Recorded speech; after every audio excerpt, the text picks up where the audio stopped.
නමෝ තස්ස භගවතු අරහතු සම්මා සම්බුද්දස්ස නමෝ තස්ස භගවතු අරහතු සම්මා සම්බුද්දස්ස නමෝ තස්ස භගවතු අරහතු සම්මා සම්බුද්දස්ස හැම දිනාටම තෙරුවන් සරණ ප්‍රාර්ථනා කරනවා. පින්වතුනි, අපි මේ කල්පයන් ගැන පුංචි විග්‍රහයක් කරගන්න උත්සාහයක් ගමු. බොහෝ වෙලාවට අපි සත්බුදුරජාණන් වහන්සේලා, ඒ වගේම සූවිසි බුදුරජාණන් වහන්සේලා, අටවිසි බුදුරජාණන් වහන්සේලා ගැන අපි කතා කරනවා. ඒ අතර බොහෝ වෙලාවට අපි කල්පය, ඊළඟට සාරාසංඛ්‍යය කල්පලක්ෂය, අසංඛේය ගණන් මේ වගේ වචන අපිට නිතර බණට අහන්න ලැබෙනවා. සමහර වෙලාවට අපි කල්පය කියවට අපිට තේරුමක් නැහැ කල්පය කියන්නේ කොච්චරක්ද, අසංඛේයයක් කියන්නේ කොච්චරක්ද, ඔය සාරාසංඛ්‍යයේ කල්පලක්ෂය කියන්නේ කොච්චර කාලයක්ද, අපිට එහෙම දැනුමක් නැහැ. ඒ නිසා අපි චුට්ටක් මේ ගැන තේරුම් ගන්න උත්සාහයක් ගමු. මේ කාරණා අපිට තේරෙනකොට, වැටහෙනකොට පින්වතුනි, සංසාරයේ පිළිබඳ සසර බියක් උපදිනවා. බුදුරජාණන් වහන්සේ මේ ධර්මාවබෝධයේ පිණිස සද්ධාව ඇති වෙන්න නම් සසර දුක, සංසාර බිය දකින්න ඕනේ බව බුදුරජාණන් වහන්සේ දේශනා කරනවා. ඒක උන්වහන්සේ පෙන්නන උපනිෂ කියන සූත්‍රයේ බුදුරජාණන් වහන්සේ වදාලා දුක්ඛූපනිසා සද්ධා. සද්ධාවට හේතුව තමයි සසර දුක, සංසාර බය. කෙනෙකුට සංසාර බයක් ඇති වෙනවා නම් සතර අපායේ වැටි වැටි යන භයානක සංසාර ගමන ගැන, මේ කල්පයන් වල කලාතුරකින් බුදු කෙනෙක් මේ ලෝකේ කල්ප 100,000 ගණනකට සැරයයි පහළ වෙන්නේ. බුදු කෙනෙක්ගේ බණපදයක් අහනවා කියන්නේ කොච්චර දුර්ලභද. එතකොට මේ වගේ කාරණා වැටහෙනකොට, තේරෙනකොට තමයි කෙනෙකුට අප්‍රමාදීව ධර්මයේ කරා යන්න වමනාවක්, හැඟීමක්, ආසාවක් ඇති වෙන්නේ. ඉතින් ඒ නිසා අපි මේ කල්පය ගැන තේරුම් ගන්න උත්සාහයක් ගමු. පින්වතුනි, දවසක් බුදුරජාණන් වහන්සේගෙන් එක බමුණෙක් ඇවිල්ලා අහනවා, ස්වාමීනි, ඔය කල්පය කියනවා, කල්පය කියන්නේ කොච්චරක්ද කියලා. එතකොට මේ බමුණට බුදුරජාණන් වහන්සේ කල්පය උපමාවකින් කියනවා. ඒ වගේම තවත් භික්ෂූන් වහන්සේ නමකටත් කල්පය විග්‍රහ කරපු උපමාවක් තියෙනවා. මේ හැම අවස්ථාවෙම බුදුරජාණන් වහන්සේ පෙන්නනවා කල්පයට අවුරුදු වලින්. දැන් අපි ගණන් හදන්නේ අවුරුදු දෙන්නේ. අවුරුදු 100යි, 1000යි, ලක්ෂයයි, ඉලක්කම් වලින්, බිංදු ගණන් වලින් තමයි අපි සාමාන්‍යයෙන් යමක් තේරුම් ගන්න උත්සාහයක් ගන්න. හැබැයි බුදුරජාණන් වහන්සේ වදාලා කල්පයට අවුරුදු වලින් අවුරුදු 100යි, 1000යි, ලක්ෂයයි, බිංදු ගානකින්, ඉලක්කමකින් කියන්න බැරි තරම් දීර්ඝයි කියනවා. එතකොට මේ බමුණ අහනවා, ස්වාමීනි, එහෙමනම් එතකොට කල්පය අපි තේරුම් ගන්නත් එපා, ඉලක්කමකින් කියන්න බැරි නම් ස්වාමීනි අපි කොහොමද තේරුම් ගන්නේ? අපිට තේරෙන උපමාවක් කියන්න කියනවා. අන්න එතනදී බුදුරජාණන් වහන්සේ දේශනා කරනවා, එහෙමනම් මෙන්න මෙහෙම දෙයක් හිතන්න කියනවා. අපි හිතෙන් හිතාගන්න කියනවා, යොදුනක් දිග, යොදුනක් පළල, යොදුනක් කුස විශාල ගල් පර්වතයක් හිතන්න කියනවා. එතන යොදුන කියලා කියන්නේ සැතපුම් 16ක් කියනවා. එතකොට කිලෝමීටර් ගානෙන් හිතා ගන්න ඕන නම් තවත් 1.6න් වැඩි කරලා හිතන්නකො. සාමාන්‍ය කිලෝමීටර් 25ක් විතර වගේ කියලා. එතකොට මේ වගේ යොදුනක් දිග, යොදුනක් පළල, යොදුනක් උස විශාල ගල් පර්වතයක් තියෙනවා. මේ ගල් පර්වතේ කුහර නැති, සිදුරු නැති, බොල් වෙච්ච නැති තනි කළු ගලක් කියලා හිතාගන්න. අවුරුදු 100කට එක වතාවක් යන්තම් කෙනෙක් සිනිදු සලුවකින් උඩින් පිහදාගෙන යනවා. ඒ කාලේ තිබ්බ වටිනාම සලුව, ඊටාම සිනිදුම සලු තමයි කසී සලු කියලා හඳුන්වන්නේ. ඉතින් බුදුරජාණන් වහන්සේ පෙන්නනවා, මහණෙනි, යමෙක් හිතන්න කියව මේ උඩින් යනකොට අපි හිතමු කසී සලුවක් නිකන් ගෑවිගෙන යනවා කියලා. අන්න ඒ වගේ සලුවක් මේ ගල් පර්වතේ පිහදානවා කියලා හිතන්න. හැබැයි අවුරුදු 100කටම එක වතාවයි. ආයෙමත් අවුරුදු 100කට පස්සේ තවත් එක වතාවක් යන්තම් උඩින් පිහදාන. ආයෙමත් අවුරුදු 100කට පස්සේ එක වතාවක් උඩින් පිහදාන. බුදුරජාණන් වහන්සේ වදාළ, මහණෙනි, වෙන කිසිම හේතුවක් නිසා නොවේ. අර පිස දැමීම නිසා මේ ගල් පර්වතය ගෙවිලා අවසන්ම වෙලා යන දවසක් එයිද කල්පය ඊටත් වඩා දීර්ඝයි කියලා හිතන්න කියනවා. එතකොට ඔන්න අපිට නිකන් සාමාන්‍යයෙන් හිතෙනවා එහෙමනම් කල්පය කියන්නේ අපිට අවුරුදු වලින් බින්දු ගානකින් කියාගන්න බැරි තරම් දීර්ඝයි කියලා ටිකක් තේරෙනවා. තව උපමාවක් තියෙනවා. ඒකෙන් තව චුට්ටක් තේරුම් ගන්න පුළුවන්. මේ උපමාවේ බුදුරජාණන් වහන්සේ පෙන්නවා යොදුනක් දිග. අර වගේම සැතපුම් 16ක් දිගට සැතමුම් 16ක් පළල ඒ තරම් උස අබ කන්දක් හිතන්න කියනවා. අබ ඇට. ඔබ දන්නවා පුංචිම අබ ඇටවල ප්‍රමාණය ඔබ දන්නවා. අවුරුදු 100කට අර විශාල අබ කන්දෙන් එක පුංචි අබ ඇටයක් අයින් කරනවා. ආයෙමත් අවුරුදු 100ක් ගත වුණාට පස්සේ තව එක අබ ඇටයක් අයින් කරනවා. තවත් අවුරුදු 100කට පස්සේ එක අබ ඇටයක් අයින් කරනවා. බුදුරජාණන් වහන්සේ වදාලා යම් කාලයක් එනවද ওই විශාලම අබ කන්ද අඩු වෙලා අර එක ඇටේ අයින් කිරීම නිසා අබ කන්ද අවසන් වෙන කාලයක් එයිද? කල්පේ වගේ කියලා හිතන්න කිය. එතකොට ওই උපමා දෙකෙන්ම අපිට පේන්නේ කල්පය කියන එක මොනතරම් දීර්ඝ කාලයක්ද. ඊළඟට අටුවාවල කල්පය විස්තර කරන ක්‍රමයක් තියෙනවා. මහා කල්පයක්. මේ මහා කල්පයකට අන්තක් කල්ප 64ක් තියෙනවා. ඒ මහා කල්පය ඉවර වෙන්න අන්තක් කල්ප 64 ඒවා 4ක් තියෙනවා. හැබැයි පළවෙනි 64 තමයි මනුස්ස දිවිය බ්‍රහ්ම මේ සතර අපායේ වැටි වැටි යන සත්වයන් මේ ලෝකවල සැරිසරමින් යන්නේ අන්තක් කල්ප 64ක් පමණයි. මෙන්න මේක මේ විදිහට තේරුම් ගන්න. අන්තක් කල්ප 64ක්.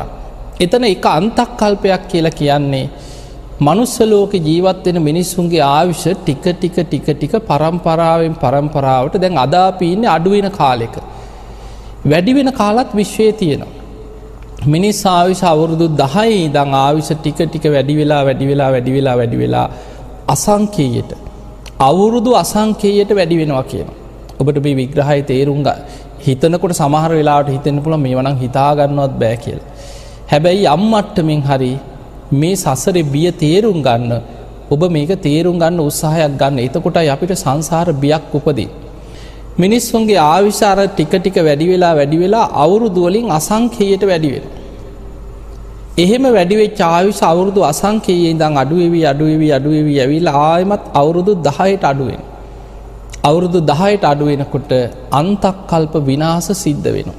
එතකොට ඔන්න ඔය විදිහට අවුරුදු 10 ඉඳන් ආයුෂ වැඩි වෙලා අවුරුදු අසංඛේයයට වැඩි වෙලා එතන ඉඳන් අඩු වෙවි ඇවිල්ලා මිනිස් ආයුෂ අවුරුදු 10ට අඩු වෙනවා නම් අන්න එතන තමයි එක අන්තක් කල්පයක්. එතකොට ඒ වගේ අන්තක් කල්ප 64ක් මහා කල්පයකට පිහිටනවා. එතකොට මේ පළවෙනි අන්තක් කල්ප 64 තුල සත්වයන් උපදින තල 31ක් පිහිටනවා. මේක ලෝක ධාතුවක් තුල. එතකොට මේ වගේ ලෝක ධාතු තව බොහෝ ප්‍රමාණයක් ධර්මයේ විස්තර වෙනවා. හිරු සඳුගේ ආලෝකයේ විහිදෙන පරාසය තුල බුදුරජාණන් වහන්සේ පෙන්වන මනුස්ස ලෝක එකයි. දිව්‍ය ලෝක 6ක් තියෙනවා. චාතු මහරජික තාවතින්සේ යාමය තුසිතය නිම්මාන රති පරිනිමිත වසවත්ති. ඊළඟට රූපී බ්‍රහ්ම ලෝක 16ක් තියෙනවා. අරූපාවචර බ්‍රහ්ම ලෝක 4ක් තියෙනවා. සතර අපායක් තියෙනවා. එතකොට ඔය ඔක්කොම ගත්තාම තල 31ක් එනවා. මේ සත්වයන් පින්පව් අනුව ඉපදී ගමන් කරන මේ තල 31කින් යුක්ත සත්වයන් ඉපදෙමින් මැරෙමින් ගමන් කරන කාල අර පළවෙනි අන්තක් කල්ප 64ෙම පවතිනවා. ඒ අන්තක් කල්ප 64 අවසන් වුණාට පස්සේ එතනින් එහාට තවත් අන්තක් කල්ප 64ක් තිස්සේ මේ විශ්වයත් ලෝක ධාතුත් විනාශ වෙමින් පවතිනවා.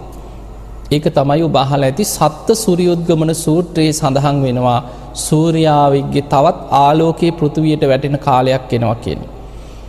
තව බොහෝ කාලයක් යනකොට තවත් සූර්යාවිගේ ආලෝකයේ වැටෙනවා. මෙහෙම ගිහිල්ලා මේ ඇල දොළ ගංගා හිඳිලා විශාල වැව් හිඳිලා මහා සාගරේ පවා හිඳීගෙන ගිහිල්ලා මේ පෘථිවියත් ගිනිගෙන පුපුරලා විනාශ වෙලා මේ අකනිටා බඹලෝ දක්වා ගිනිදැල් විහිදෙනවා කියන මේ සියල්ල විනාශ වෙනවා. එතකොට මේ විනාශ වෙමින් පවතින කාලය අර මහා කල්පයේ දෙවනි අන්තක් කල්ප 64 පුරාම විනාශ වෙමින් පවතිනවා කියන. ඊට පස්සේ විනාශ වෙලා පවතිනවා තවත් අන්තක් කල්ප 64ක්. ඊට පස්සේ ආයෙමත් පෘථිවියක් සකස් වෙමින් ලෝක ධාතු පෙර පරිදිම සකස් වෙන්න තවත් අන්තක් කල්ප 64ක් යනවා. ඒ සකස් වෙන හැටි තමයි දීඝනිකායේ අග්ගඤ්ඤ සූත්‍රය විස්තර කරලා තියෙන්නේ. ඔබට මේ වචන කියනකොට ටික හරි මතක් වෙන්න ඕනේ. ඔබ අහලා ඇති අග්ගඤ්ඤ සූත්‍රය පෙන්නනවා මේ පෘථිවියක් ආයමත් හැදෙනකොට අර විනාශ වෙන්න පටන් ගන්නකොටම ලෝක ධාතු අකනිටා බඹලව දක්වා විනාශ වෙනවා. සතර අපායේ මනුස්ස මේ ඔක්කොම විනාශ වෙනකොට සත්වයන් ආබස්සර නමින් අහසේ පාවි ඉන්න කොටසක් බවට පත් වෙනවා කියන. එතකොට අර දෙවෙනි අන්තක් කල්ප 64, තුන්වෙනි අන්තක් කල්ප 64, හතරවෙනි අන්තක් කල්ප 64 ආයමත් පෘථිවියක් හැදෙන කම්ම මේ ලෝක ධාතු ආබස්සර නමින් අහසේ පාවි තමයි මේ විශ්වයේ සත්වයන් ගත කරන්නේ. එතකොට ආයමත් අර තුන්වෙනි අන්තක් කල්ප 64 මේක හැදෙනකොට ඉස්සල්ලාම හැදෙන පෘථිවිය කිරිවල යොදේ වගේ කියන. ඔබ අහලා ඇති. අර ආබස්සර නමින් අහසේ පාවි ඉන්න සත්වයන් මේ පෘථිවිය ඉස්සලා ආග්‍රහණය කරන රස පොළොවක් කියන. ඊට පස්සේ ටික මේ පොළොව මට්ටමට ලං වෙලා අර පොළොවේ තියෙන මේ පෘථිවි රසය දිව ගාලා බලන්න පුරුදු වෙනවා කියන. ආහාර කරගන්න. එතකොට ඒ අයගේ ශරීරය එන්න ගොරෝසු වෙලා අර අහසේ පාවි යන්න බැරි මට්ටමකට කය ඝන වෙනවා කියන. එතකොට ඔහොම ටික මේ පෘථිවියක් හැදෙන හැටි මුලින්ම ආයමත් සකස් වෙනකොට ඒ පොළොවේ හටගන්න බීජ වර්ග ඔබ අහලා ඇති බදාලතා වැල් ඇල්වී කියලා හටගන්නවා කියන භූමි පපඩම් කියලා පොළොවෙන් පහළ වෙනවා කියන ආහාර වර්ග. එතකොට මේ වගේ දිග දේශනාවක් තියෙනවා. ඒක තියෙන්නේ අග්ගඤ්ඤ සූත්‍රයේ. එතකොට මෙන්න මේ දේශනා අහලා තියෙන කෙනෙකුට දැන් මේක ගලප ගන්න පුළුවන්. දැන් මම මේ කිව්වේ එක මහා කල්පයක ප්‍රමාණය. එතකොට එක මහා කල්පයකට අන්තක් කල්ප 64 ඒවා හතරක් තියෙනවා. හැබැයි පළවෙනි 64 විතරයි මනුස්ස දිව්‍ය බ්‍රහ්ම මේ සතර අපායවල් එක්ක මේ සත්වයන් අපාය වැටි මෙහෙම යන කාල තියෙන. ඒ නිසා සාමාන්‍යයෙන් අර පළවෙනි 64 තමයි ගණනය වෙන්නේ. ඊට පස්සේ ඉතුරු ටික වෙන්නේ විනාශ වීමෙන් පවතිනවා. ආයි අන්තක් කල්ප 64ක් විනාශ වෙලා පවතිනවා. ආයි අන්තක් කල්ප 64ක් සකස් වෙමින් පවතිනවා. දැන් මෙන්න මේ සම්පූර්ණ අන්තක් කල්ප 64 ඒවා හතරක් කියන්නේ මහා කල්ප එකක් ඔය. එතකොට හිතන්න ඔබට දැන් මේ ටික අහගෙන ඉන්නකොටත් ඔළුව අවුල් වෙන්න පුළුවන්. ඔය එක අන්තක් කල්පයක ප්‍රමාණය. එක කල්පයක්. ඒ එක කල්පය වගේම තවත් අසංඛේය හතරකුත් තවත් ඒ වගේ කල්ප ලක්ෂයක් තමයි සාරා සංඛේය කල්ප ලක්ෂයක් කියන්නේ. එතකොට හිතන්න අපේ බෝසතාණන් වහන්සේ දීපංකර පාදමූලයේ විවරණ ගත්ත තැන ඉඳන් ඔබ අහලා ඇති සාරා සංඛේය කල්පලක්ෂයක් දසපාරමී පිරුවා කියලා. එතකොට මේ සාරා සංඛේය කල්පලක්ෂයක් දසපාරමී පුරපු කාලය එතකොට දැන් ඔබට නිකන් හරි හිතා ගන්න පුළුවන් අර අපි කතා කරේ අන්තක් කල්ප 64 ඒවා හතරක් අන්න ඒ තමයි එක මහා කල්පය. එතකොට ඒ වගේ මහා කල්ප අසංඛේය හතරකුත් තවත් කල්ප ලක්ෂයක්. එතකොට බලන්න මොනතරම් දීර්ඝ කාලයක්ද කියලා හිතා ගන්නවත් පුළුවන්. තවත් විදිහකට තේරුම් ගත්තොත් මේ වගේ. අර අපි උපමා දෙකක් කිව්වේ. විශාල යොදුනක් දිග යොදුනක් පළල ගල් පර්වතයක්. අවුරුදු 100කට එක වතාවක් යන්තම් පිස දමනවා. ආයි අවුරුදු 100කට එක වතාවක් පිස දමනවා. එතකොට යම් කාලයක් එනවද මේ විශාල ගල් පර්වතයේ ගෙවිලා අවසන් වෙන්නේ. දැන් ඔබට ඕක තේරුම් ගන්න මෙහෙම හිතන්න. ඔබ දැකලා ඇති ඔය නිතර මිනිස්සු ඇවිදගෙන යන තැන්වල ගල් පතුරු තියෙන අපි හිතමු සලපතල මළුවක් කියලා. ඔබ දන්නවා විශාල චෛත්‍ය පූජනීය පුණ්‍ය භූමිවල පොළොවට ගල් පතුරු අල්ලලා තියෙනවා. අපි ඒවට කියනවා සලපතල මළුව. එතකොට මිනිස්සු නිතර මෙතනින් ඇවිදගෙන යනකොට අර පාදයටම අඩිය තියලා යම්තම් එතන මැදිලා පොඩ්ඩක් නිකන් වල වගේ හැරෙනවා. අඩි සලකුණු පිහිටලා ඇති. ඔබ සමහරට දැකලා ඇති එක්ක වතුර පාරවල් ගිහිල්ලා හැරිලා කාණු වගේ අර ගල්වල පොඩ්ඩක් හැරිච්ච තැන් තියෙනවා. එතකොට බලන්න එක ගලක් උඩ ගල් පතුරක් උඩින් පොඩි ප්‍රමාණයක් හරි නිකන් වල වගේ හැරෙන්න නම් කී වතාවක් කොච්චර මිනිස්සු එතන අඩිය තියලා යන්න ඕනද? පොඩි ප්‍රමාණයක් ගලක් ගෙවෙන්න. එතකොට හිතන්න මේ උපමාව විශාල යොදුනක් දිග යොදුනක් පළල යොදුනක් උස මේ විශාල ගල් පර්වතය කවුරුත් මේ ඇවිදලා ගෙවෙන කතාවක් නෙමෙයි මෙතන තියෙන්නේ. සිනිඳුම සලුවකින් යන්තම් උඩින් පිහදාලා අවුරුදු 100කට එක වතාවයි ඒක. ආයි අවුරුදු 100කට පස්සේ තමයි ආයි යන්තම් පිස දමන්නේ.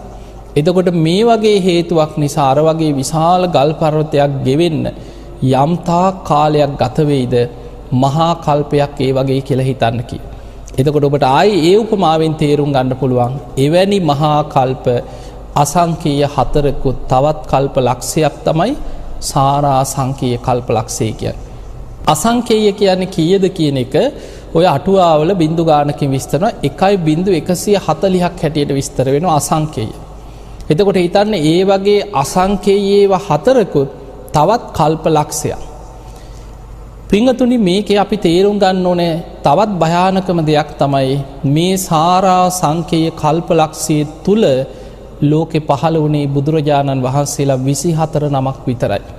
අන්න ඒක තමයි අපිට තේරුම් ගත යුතු භයානකම දේ.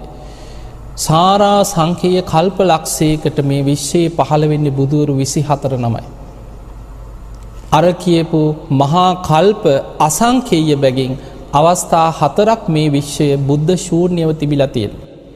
එක බුදු කෙනෙක් පහළ වෙලා පිරිනිවන් පෑවට පස්සේ මහා කල්ප අසංකේයයක් බුද්ධ ශූන්‍යයි. ඒ කියන්නේ අර වගේ කල්ප 1.140ක් අසංකේයයක් කියන්නේ. බුද්ධ ශූන්‍යයි. බුදුවරු නෑ විශ්වයේ. බුද්ධ කියන වචනයක්වත් අහන්නවත් නැතුව එවැනි කාල විශ්වයේ ගෙවිලා යනවා. ඊළඟට කල්ප 10000 20000 බුද්ධ ශූන්‍යව ගෙවිච්ච කාල ගැන දේශනාවල සඳහන් වෙනවා. ඒ නිසා තමයි එදා මීට සාරාසංකේය කල්ප ලක්ෂයකට පෙර එකම කල්පේ බුදුවරු 4 නමක් පහළ වෙනවා. තණ්හංකර, මේදංකර, සරණංකර, දීපංකර කියලා 4 නමක් පහළ වුණා. අන්නේ 4 නමක් බුදුවරුන්ගෙන් 4 වෙනි බුදුරජාණන් වහන්සේ තමයි දීපංකර බුදුහාමුදුරුවෝ. ඒ දීපංකර බුදුරජාණන් වහන්සේගෙන් තමයි අපේ බෝසතාණන් වහන්සේ දා සුමේද තාපසයන් වහන්සේ හැටියට විවරණ ගත්තේ. ඒ විවරණ ගත්තට පස්සේ එතන ඉඳන් තවත් බුදුවරු 24 නමකගෙන් විවරණ අරගෙන තමයි මේ මහා භද්‍ර කල්පේ 4 වෙනි බුදුරජාණන් වහන්සේ හැටියට සම්මා සම්බුද්ධත්වයට පත් වෙන්නේ. අන්න එතකොට ඔබ තේරුම් ගන්න එහෙමනම් එකම කල්පේ බුදුවරු 4 නමක් පහළ වුණා. මීට සාරාසංකේය කල්ප ලක්ෂයකට පෙර. ඒ 4 නමගෙන් 4 වෙනි බුදුහාඳුරන්ගෙන් තමයි විවරණ ගත්තේ. ඒ විවරණ ගත්ත බුදුවරු ප්‍රමාණය තමයි සූවිසි බුදුවරු කියන්නේ. එතකොට බුදුරජාණන් වහන්සේලා 24 නමයි. අපි ওই සූවිසි බුද්ධ වන්දනා කරන්නේ ඒ බුදුවරු වෙනුවෙන්. එතකොට අපේ බුදුහාඳුරුත් එකතු වුණාම 25 නමයි.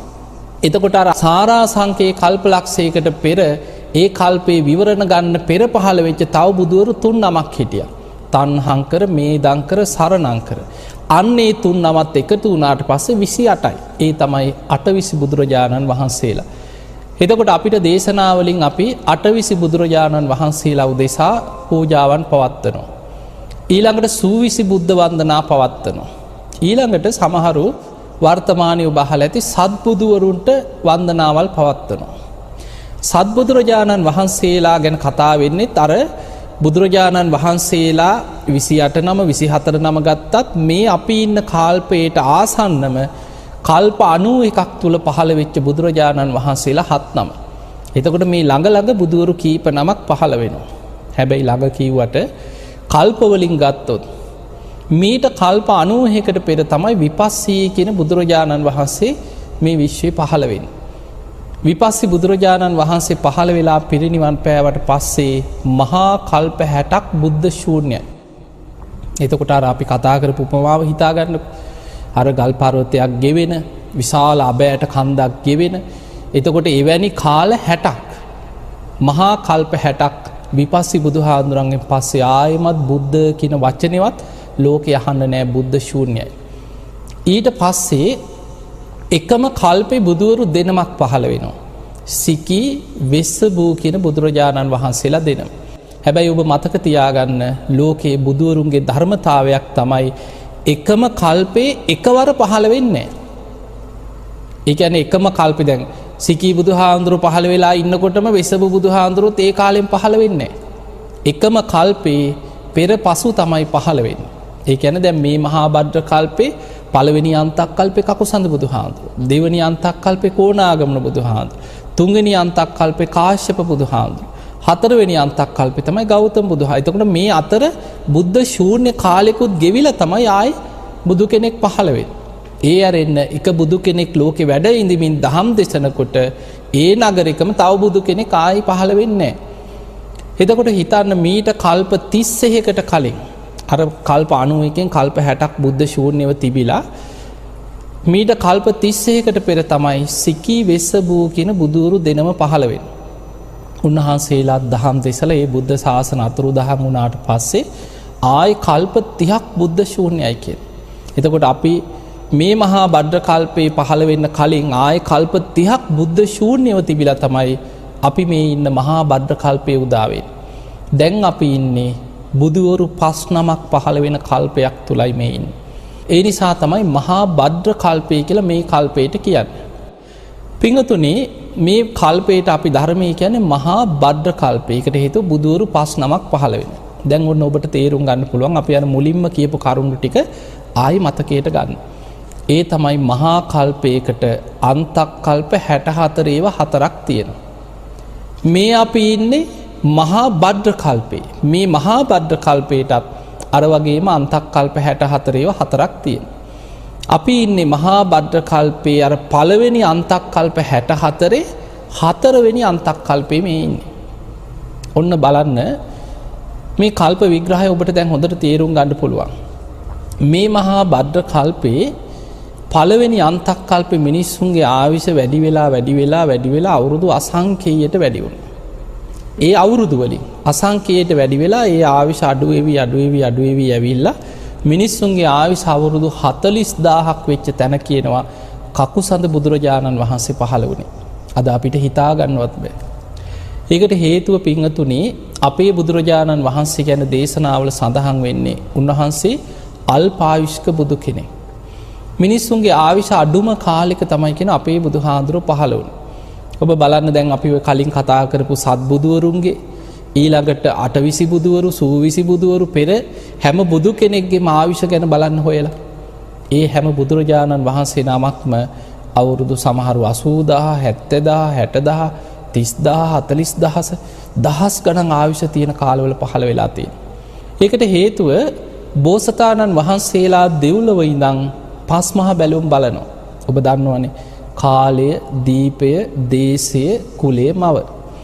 දෙවියන්ගේ ආරාධනය ලැබුණට පස්සේ දෙව්ලොව ඉඳන් බලනවා මනුලොව බුදු කෙනෙක් පහළ වෙන්න සුදුසු කාලයක් තියෙනවාද කියලා බලනවා.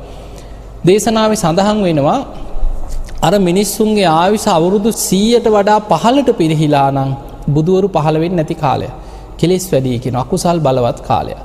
ඊළඟට මිනිස්සුන්ගේ ආයුෂ වැඩි වෙලා තියෙන කාලේ අවුරුදු ලක්ෂයට වඩා වැඩි නම් බුදුවරු පහළ වෙන්නේ නැහැ කියනවා. එවැනි කාලවල මේ ලෝකේ මනුස්ස ලෝක වුණත් දිව්‍ය ලෝකවලටත් වඩා සැප බහුලයි කියන. මිනිස්සු අනිත්‍ය දුක්ඛ අනාත්මය අතහැරීම ගැන කිව්වට හිත පහදවා ගන්න දක්ෂ නැහැ. ඒ නිසා එවැනි කාලවල බුදුවරු මේ විශ්වයේ පහළ වෙන්නේ නැහැ කියන. එතකොට අපිට පේනවා බුදුවරු පහළ වෙන්නේ මිනිස්සුන්ගේ ආයුෂ අවුරුදු ලක්ෂයත් අවුරුදු 100ත් අතර කාලේ. ඒක තමයි බලන්නේ දෙව්ලොව ඉඳන් බුදු කෙනෙක් පහළ වෙන්න සුදුසු කාලයක්ද කියලා බලනවා. දැන් බලන්න මේ මහා භද්‍ර කල්පය අපි කතා කරේ මේ මහා භද්‍ර කල්පය ගැන. මේ මහා භද්‍ර කල්පයේ පළවෙනි අන්තක් කල්පේ මිනිස්සුන්ගේ ආයුෂ වැඩි වෙලා අවුරුදු අසංඛේයයට වැඩි වෙනවා.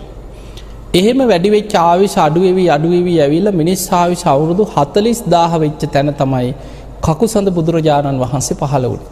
ඒ පළවෙනි අන්තක් කල්පයේ තුල. එතකොට කකුසඳ බුදුහාඳුර පිරිනිවන් පෑවට පස්සේ ඒ බුද්ධ ශාසනෙත් අතුරුදහන් වෙලා අර 40000ට තිබ්බ ආයුෂ අඩු වෙවි ඇවිල්ලා අවුරුදු 10ට අඩු වෙලා පළවෙනි අන්තක් කල්පේ විනාශ වුණා. එතනින් මේ මහා භද්‍ර කල්පේ පළවෙනි අන්තක් කල්පේ අවසానයි. ඊට පස්සේ ඒ අන්තක් කල්ප විනාශයකදී වෙන්නේ කෙලෙස් උස්සන්න වෙලා එක්ක මිනිස්සු ස්වභාව ධර්මයෙන් විනාශ වෙනවා, එක්ක ජලයෙන් විනාශ වෙනවා කියලා. එක්ක ගින්නෙන් විනාශ වෙනවා අන්තක් කල්ප.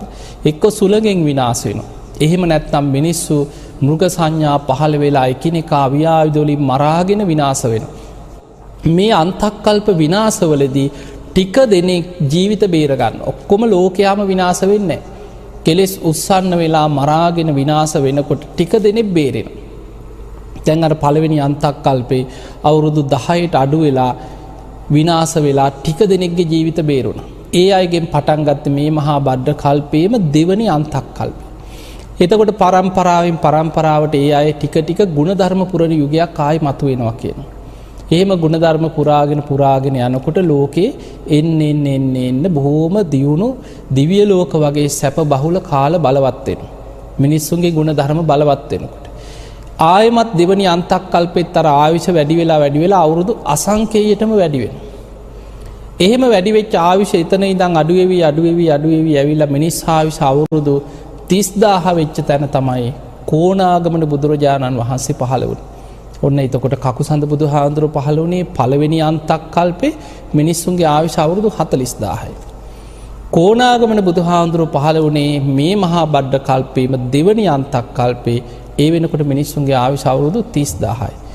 ඒ 30000 ආයුෂත් අඩු වෙලා අවුරුදු 10ට අඩු වෙලා දෙවනි අන්තක් කල්පේ විනාශ වෙනවා. ඊට පස්සේ ජීවිත බේරෙන අයගෙන් ආයුෂ ආයි ටික වැඩි වෙවි අවුරුදු අසංකේයයට වැඩි වෙන කාලයක් එනවා. එහෙම වැඩි වෙච්ච ආයුෂ අඩු වෙවි ඇවිල්ලා මිනිස්සුන්ගේ ආයුෂ අවුරුදු 20000 වෙච්ච කාලේ තමයි කාශ්‍යප බුදුරජාණන් වහන්සේ පහළ වෙන්නේ.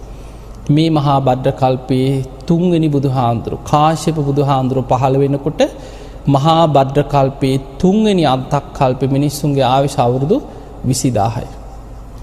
ඒ 20000 ආයුෂ අඩු වෙලා අවුරුදු 10ට අඩු වෙලා තුන්වෙනි අන්තක් කල්පේ විනාශ වෙනවා. ඊට පස්සේ පටන් ගන්න ඉතුරු වෙන ටික දෙනෙක්ගෙන් හතරවෙනි අන්තක් කල්පේ. ඒ හතරවෙනි අන්තක් කල්පේ ආයෙමත් ටික ආයුෂ වැඩි වෙලා අර විදිහටම අවුරුදු අසංකේයයට වැඩි වෙනවා. එහෙම වැඩි වෙච්ච ආයුෂ අඩු වෙවි ඇවිල්ලා මිනිස් ආයුෂ අඩුම වෙලා අවුරුදු 120ක් වෙච්ච තැන තමයි අපේ ගෞතම බුදුහාඳුරු පහළ වෙන්නේ. එතකොට බලන්න උන්වහන්සේගේ ආයුෂ ගත්තොත් කකුසඳ බුදුහාඳුරන්ගේ කාලේ 40000. කෝණාගමන බුදුහාඳුරන්ගේ කාලේ 30000. කාශ්‍යප බුදුහාඳුර පහළ වෙනකොට තුන්වෙනි අන්තක් කල්පේ 20000. අපේ ගෞතම බුදුහාඳුර පහළ වෙන්නේ හතරවෙනි අන්තක් කල්පේ මිනිස්සුන්ගේ ආයුෂ අවුරුදු 120ක් වෙච්ච තැන. 100ට වඩා චුට්ටයි වැඩි. 100ට වඩා පහළට ආයුෂ පිරිහුණා නම් මේ මහා බද්ද කල්පේ හතරවෙනි අන්තක් කල්පේ බුදුරු පහළ වෙන්නේ නැහැ. එතකොට යන්තම් අපේ පිනකට එදා අපේ ගෞතම බුදුහාඳුරෝ පහළ වුණා. දැන් හිතන්න උන්වහන්සේ දැන් අපිට තේරෙන ටිකක් කියමු. දැන් ඔය කියපු ඔක්කොම අපි තේරුම් ගත්තට අපිට ගොඩක් තේරෙන්නේ නැති දේවලුත් ඇතිනේ. දැන් අපිට තේරුම් ගන්න පුළුවන් චුට්ටක් හිතන්න මෙහෙම. ඒ තමයි අපේ බුදුරජාණන් වහන්සේ පහළ වෙනකොට මිනිස්සුන්ගේ ආයුෂ අවුරුදු සාමාන්‍ය ආයු අපේක්ෂාවම අවුරුදු 120යි. හැබැයි ඊට වඩා දැන් බක්කුල මහරහතන් වහන්සේ අවුරුදු 160ක් වැඩ හිටියා. අනුරුද්ධ මහරහතන් වහන්සේ අවුරුදු 150ක් වැඩ හිටියා. විසාකා ආනන්ද හාමුදුරුවෝ මහා කාශ්‍යප හාමුදුරුවෝ ඔය වගේ මහරහතන් වහන්සේලා ගිහි උපාසක උපාසිකාව පවා අවුරුදු 120ක් නිරෝගීව ජීවත් වෙච්ච අය ගැන සඳහන් වෙනවා. එතකොට පින්වතුනි අපිට පේනවා එහෙනම් අදට වඩා බුදුහාමුදුරන්ගේ කාලේ ආයුෂ අවුරුදු 50කින් 60කින් හරි යම් වැඩියක් තිබිලා තියෙනවා. දැන් අද හිතන්න අද අපි ඉන්න කාලේ මේ බණ ටික අහන අද මේ ජීවත් වෙන කාලේ මිනිස්සුන්ගේ ආයුෂ අවුරුදු 100නුත් පල්ලෙහාට පිරිහිලා නැද්ද කියලා බලන්න. දැන් අද වෙනකොට සාමාන්‍ය ආයු අපේක්ෂාව අවුරුදු 65 70 75 සමහර රටවල් තියෙන අවුරුදු 75 80 උපරිම ඔය වගේ 70 80 අතර. ඔබ සාමාන්‍යයෙන් හිතමු 70යි කියලා. අපි නිකන් සාමාන්‍යයෙන් මුළු ලෝකෙම ඉන්න මිනිස්සු ගත්තොත් අද කෝටි 700කට වඩා ජීවත් වෙන ලෝක ජනගහනේ එක රටවල් වල ආයු අපේක්ෂාවේ අවුරුදු කීපය අඩු වැඩිකක් තියෙනවා. හැබැයි අපි සාමාන්‍යයක් හිතමු මේ ලෝකේ දැන් ජීවත් වෙන මිනිස්සුන්ගේ ආයුෂ අවුරුදු 70ක විතර කියලා හිතාගන්න. එතකොට බුදුරජාණන් වහන්සේ පිරිනිවන් පාලා දැන් අපි ඉන්නේ අවුරුදු 2563 ඉවරයි.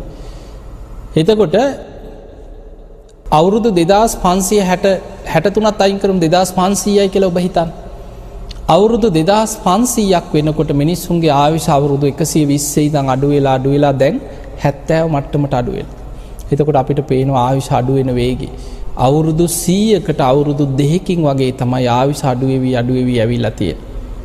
මේ වේගෙන් අනාගතයේ හිතුවොත් තව අවුරුදු 2500ක් යනකොට මේ 70 වෙනුත් තව 50ක් අඩු වුණොත් 20යි.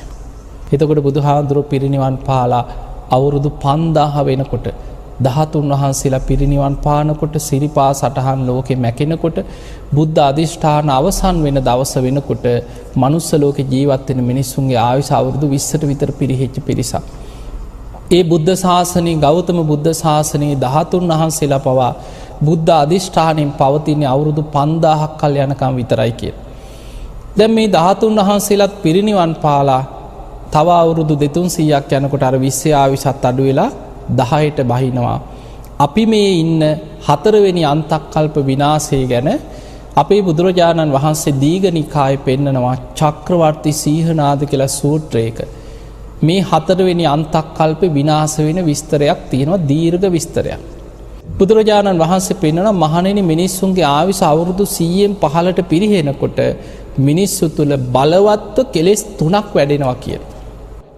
අධර්ම රාගයයි, විෂම ලෝභයයි, මිත්‍යා ධර්මයයි. මේ කෙලෙස් වර්ධනය වෙනකොට මිනිස්සු අකුසල් වලින් විකෘති වෙලා, කෙලෙස් වලින් විකෘති වෙලා සත්තුන්ට අන්තයි කියන. එළුවෝ, බල්ලෝ, බලල්ලෝ, තිරිසන් වගේ මිනිස්සු කියන ලෝකේ වෙනකොට අනාගතේ ඉතිරි වෙන්නේ.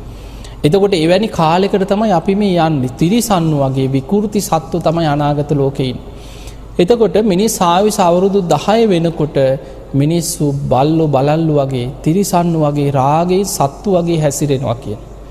ද්වේෂය නිසා එකිනෙකා ලේ පිපාසයෙන් මරා ගන්නවා කියන. ඒ වෙනකොට මිනිස් ආයුෂ අවුරුදු 10 වෙනකොට කුසල් කියපු වචනයක්වත් අහපු කෙනෙක් ලෝකෙ ඉතිරි වෙන්නේ නැහැ කියන. එතකොට පේනවා එහෙනම් ධර්මයේ තියා කුසල් කියන වචනයක්වත් අහපු කෙනෙක්වත් නැහැ කියනවා මේ කාලේ ලෝකේ. මේ මිනිස්සුන්ගේ අකුසල් බලවත් වෙනකොට අන්තක්කල්ප විනාශේ ලකුණු පහළ වෙනවා. ඒ ලකුණු පහළ වෙනකොට ඊට පෙර දේවතාවරු මිනිස් වෙස්ෙන් විලාප දීගෙන මිනිස්සු අතර කියාගෙන යනවා කියනවා තව මෙපමණ කාලයක් ගිය තැන මහා වර්ෂාවක් ඇදහැලෙන් ලකුණු පහළ වෙනවා. මේකට කියන්නේ මුර්ගසම් වර්ෂාව. මේකෙන් තෙමෙන්න එපා. තනි තනියෙන් ගිහිල්ලා හැංගෙන්න තැන් හොයාගෙන හැංගියල්ලා. තනියෙන් හැංගුණොත් බේරෙන්න පුළුවන්. සතියක් එක දිගට වහිනවා. සතියක් ආහාර අරගෙන ගිහිල්ලා හැංගෙන්න කියන. හැබැයි ඒ වෙනකොට පින් පව් කර්ම කර්මඵල විශ්වාස නොකරන බලවත් මිත්‍යා දෘෂ්ටික ලෝකයක් තියෙන නිසා පිළිගන්න අය ඉතුරු වෙන්නේ ටික දෙනයි කියන. නිකං හරි අපි ඕක ඇත්තක් තියෙන්න පුළුවන් ගිහිල්ලා හැංගියල්ලා යමල්ලා කියලා හැංගෙන්න යන්නේ කීප දෙනයි කියන. අනිත් අය කියන අයටත් බනිනවා කියන. මේ සත්වයන්ගේ විනාශයට මුර්ගසම් වර්ෂාව වැටෙනකොට එකිනෙකා කෙලෙස් වලින් විකෘති වෙලා ලේ පිපාසාවෙන් මරාගෙන දින 7ක් යනකොට ලෝකෙම මිනිස්සු මරාගෙන ලේ විලක් වෙනවා කියන. බුදුරජාණන් වහන්සේ පෙන්වනවා මහණෙනි මේක ධර්මතාවය. අර 4 වෙනි අන්තක්කල්ප විනාශ වෙන්නේ සත් අන්තක්කල්ප විනාශයක්. තනියෙන් හැංගෙන්න කියන්නේ ඒකයි. දෙන්නෙක් එකට හැංගුණොත් එක්කෙනෙකුට අනිත් කෙනා මරණ සිතුවිලි පහළ වෙනවා කියන. තනි තනියෙන් හැංගිච්ච ටික දෙනෙක් ජීවිත බේරගන්න. අන්නේ බේරගත් අයගෙන් පටන් ගන්නේ ඊළඟ අන්තක්කල්පය. ඒ කියන්නේ මහා බද්ද කල්පේ 5 වෙනි අන්තක්කල්පය. දැන් අපි ඊළඟ අන්තක්කල්පය ගැන චුට්ටක් තේරුම් ගමු. මේ අපි ඉන්නේ 4 වෙනි අන්තක්කල්පේ මිනිස් ආයුෂ අවුරුදු 100නුත් 15ට බැහැපු අන්තක්කල්ප විනාශේ ළඟ තමයි ඔබත් මමත් දැන් මේ ඉන්නේ. තව අවුරුදු 2600ක් 700ක් යනකොට ওই කියන විනාශේ අපිට මුණ දෙන්න වෙනවා. අන්තක්කල්ප විනාශේ. එතනින් ජීවිත බේරෙන අයගෙන් ටික ටික ආයුෂ වැඩි වෙලා ආයෙමත් 5 වෙනි අන්තක්කල්පේ අවුරුදු අසංඛේයයටම වැඩි වෙනවා කියන. අර පෙර අන්තක්කල්ප වල වගේම. එහෙම අසංඛේයයට වැඩි වෙලා එතන ඉඳන් ආයුෂ අඩු වෙවි ඇවිල්ලා මිනිස් ආයුෂ අවුරුදු 80000 වෙනකොට 5 වෙනි අන්තක්කල්පේ ඒ වෙනකොට මනුස්ස ලෝකේ පාලනය කරන්නේ ওই දීර්ඝ ආයුෂ ඇති කාලේ ලෝකේ පාලනය කරන්නේ මේ වගේ රජවරු නෙමෙයි. සක්විති රජවරු කියනවා මේ කාලවල ලෝකේ පහළ වෙන්නේ. මොකද මිනිස්සු බොහෝම පින්වන්තයි. බොහෝම ගුණධර්ම තියෙනවා කියනවා දීර්ඝ ආයුෂ ඇති කාලවල. සාමාන්‍ය මිනිස්යන්ට පවා අහසින් යන්න පුළුවන් පුණ්‍ය ඉරදි පිහිටනවා කියන. සිවුරංග සේනා පිරිවරාගෙන අහසින් ගිහිල්ලා ලෝකෙම පාලනය කරන සංක කියලා සක්විති රජ කෙනෙක්. ඊළඟ අන්තක්කල්පේ 5 වෙනි අන්තක්කල්පේ මිනිස්සුන්ගේ ආයුෂ අවුරුදු 80000 වෙනකොට සංක කියන සක්විති රජුරු කියන ලෝකේ පාලනය කරන්නේ. අන්නේ සංක කියන සක්විති රජුරුවන්ගේ අග්‍ර පුරෝහිත බමුණා තමයි සුබ්‍රහ්ම බ්‍රාහ්මණතුමා. දේවිය තමයි බ්‍රහ්මවතී දේවිය. අන්නේ දෙන්නට දාව තමයි මෛත්‍රී බෝසතාණන් වහන්සේ දාට පහළ වෙන්නේ. එතකොට මෛත්‍රී බෝසතාණන් වහන්සේ පහළ වෙනකොට මිනිස්සුන්ගේ සාමාන්‍ය ආයුෂ අවුරුදු 80000ක් කියන. ඒ විස්තරේ තියෙන්නේ නිකන් අපිට අද හිතා ගන්න බෑ. මොකද අපි ඉන්නේ ආයුෂ අවුරුදු 100නුත් පල්ලෙහාට පිරිහිච්ච තැනක. අවුරුදු 80000ක ආයුෂක් ගැන අපිට නිකන් හිතෙන්නේ බොරු කියලා. සිහිනයක් වගේ නිකන්. සුරංගනා කතා කියලා හිතෙන්නේ. හැබැයි දේශනාවේ විස්තර වෙනවා මහණෙනි ඒ කාලේ ලෝකේම බොහෝම දිව්‍ය ලෝකවලට වඩා සැප බහුල කාලයක් කියන. සංක කියන සක්විති රජුරු අහසින් ගිහිලා ලෝකේටම පංචශීලෙන් අනුශාසනා කරන කාලයක්. එවැනි කාලෙක සුබ්‍රහ්ම බ්‍රාහ්මණතුමාට බ්‍රහ්මවතී දේවියට දාව පහළ වෙනවා මෛත්‍රී බෝසතාණන් වහන්සේ. උන්වහන්සේ අවුරුදු 18000ක් ගිහි ජීවිතය ගත කරන. තමන්ගේ දේවිය චන්ද්‍රමුඛී බිසව බ්‍රහ්මවර්ධන කියන පුතු බිහි කරන දවසේ සතර පෙරනිමිති දැකලා ඒ වෙනකොට ශක්‍ර දෙවියන් නිසා තමයි ඒවා පේන්න සලස්සන්නේ. තමන්ගේ දේවිය පුතා බිහි කරපු දවසේ බ්‍රහ්මවර්ධන කියන පුතු බිහි කරපු දවසේ අභිනිෂ්ක්‍රමණය කරනවා. හැබැයි කැලේකට නෙමෙයි. මාලිගාවෙම උඩුමහල් තලයට තමයි යන්නේ දුෂ්කර ක්‍රියා කරන්නේ. අපිට අභිනිෂ්ක්‍රමණය කරපු ගමන් අපිට මතක් වෙන්නේ වචනේ කියපු ගමන් ඔක්කොම මාලිගා අතහැරලා කැලේට ගිහිලා නේ දුක් විඳින්න නැති කියලා. පින්වතුනි ආයුෂ අඩුම කාලේ තමයි මේ තරම් දුකක් විඳින්න සිද්ධ වුණේ. කෙලෙස් බහුල කාලයක්. අපේ බුදුරජාණන් වහන්සේ තමයි මෙච්චර දුෂ්කර ක්‍රියා කරලා තියෙන්නේ. ඔබ බලන්න පෙර පහළ වෙච්ච ඔය අනෙක් බුදුරජාණන් වහන්සේලා 8 බුදුවරු සූවිසි බුදුවරු ඔය හැම බුදු කෙනෙක්ගෙම දුෂ්කර ක්‍රියා කාලය ගැන ඔබ හොයලා බලන්න. උපරිම මාස 3යි මාස 6යි මාසයයි සතියයි 2යි දුෂ්කර ක්‍රියා කරලා තියෙන්නේ. මිනිස් ආයුෂ අවුරුදු 80000 කාලේ අනාගතේ පහළ වෙන මෛත්‍රී බුදුහාඳුරෝ සතියයි කියන දුෂ්කර ක්‍රියා කරන්නේ. මාලිගාවෙම උඩුමහල් තලයට වෙලා සතියක් දුෂ්කර ක්‍රියා කරන. ඒ සතිය අවසන් වෙනකොට තමන්ගේ දේවිය චන්ද්‍රමුඛී බිසවම කිරිපිඩු හදාගෙන ඇවිල්ලා උඩුමහලේදී කිරිපිඩු පූජාව කරනවා. ඒ කිරිපිඩු වළඳලා මහා බ්‍රහ්ම දෙවියන් අහසින් ඇවිල්ලා අටපිරිකරක් පූජා කරනවා. මේ අටපිරිකර පිළි අරගෙන සිවුරු පිරිකර දරාගෙන කෙස් වැටිය කපලා අහසට විසි කරලා අහසින්මයි කියනවා බෝමුලට වඩින්නේ වජිරාසනේ ළඟට.